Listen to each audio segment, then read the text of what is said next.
About 8 of my friends and I were preparing for a rave with a little pre-party.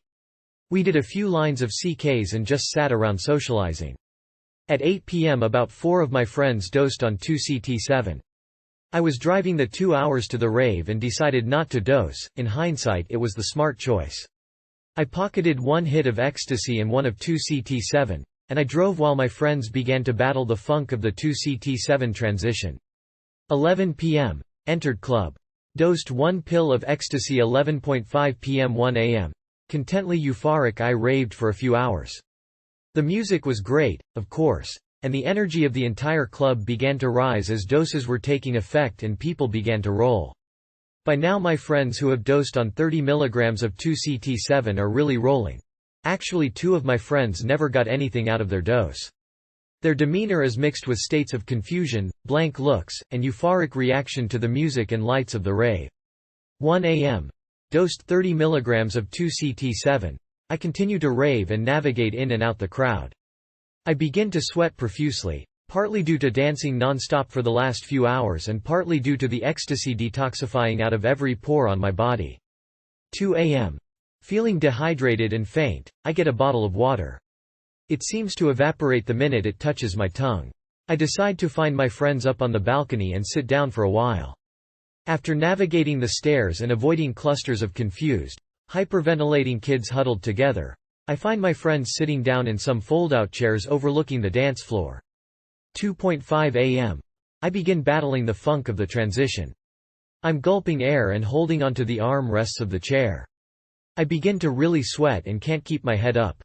As the lights of the dance floor race across the crowd, my vision becomes muddled, my stomach churns, and I consistently forget to breathe. 3 a.m. I no longer recognize myself or the people around me. The music crafts incredibly complex geometric patterns into the air. They seem to pulse with the tones of the music.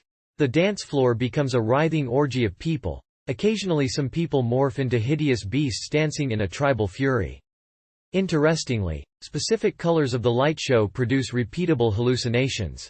The color blue would reveal everyone on the dance floor without clothes on. The color yellow would horribly disfigure people, either removing or adding new appendages to their bodies. The color green would completely bring back my consciousness to sobriety. It was during these interludes that I would remember my name, where I was, and that I was rolling, tripping, and freaking hard. As the light show returned to more complex displays, I would be drawn back into a trance and hallucinate until I would black out. 3:5 a.m. 7 a.m. My hallucinations absorbed my entire scope of vision. It took great concentration to focus on someone. I've tripped on heavy doses of mushrooms before. During those trips entire dreamscapes would develop and I would enter them as if in a dream.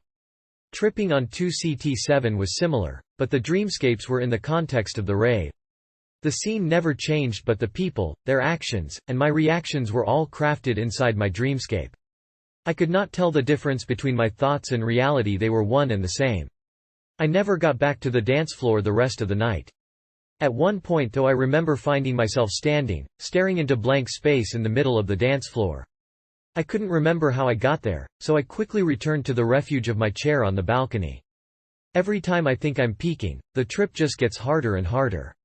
I ride the trip like a person tied to the mast of a ship in a storm. It's very rocky, shocking, and exhilarating all at the same time. 7 a.m.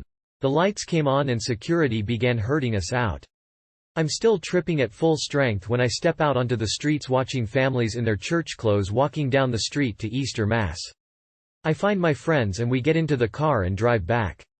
I'm in the back seat relaxed, feeling like a child who's never seen the sky and mountains before. I begin a dialogue with about 4 different personalities within my head and we argue the spiritual aspects of 2CT7. With mushrooms I treat my trip as a spiritual journey. I review my own philosophy from a third-person point of view. On 2CT7 I decided my trip would be purely physical. My philosophy wasn't invited to this trip, so I subdue the voices and enjoy the ride back. 9 a.m. We all return to my friend's house. We sit around discussing our 2CT7 trips. Because everyone dosed way earlier than I was more a spectator to the after-party. Attempts to talk produced stumbling, stuttering sounds from my voice. 10 a.m. I can actually talk again, the trance music playing on the stereo relaxes me and the carpet becomes very animated. We all do a line of K and most everyone passes out. I get rejuvenated and my trip comes back in full force. Without the lights of the rave to confuse and muddle my perceptions, I enjoy the trip and dance in the living room to the music. The music becomes a life force, every transition of the beat changes alters my euphoric state. Every now and then a bad transition is mixed in the beat. It agitates me for a few seconds and then I readjust to the tempo. 11:5 a.m. 3:5 p.m. I passed out. 3:5 p.m. 10 p.m. I return home with a mild trip and watch TV for the rest of the night. A tranquilizer puts me to sleep until the next day.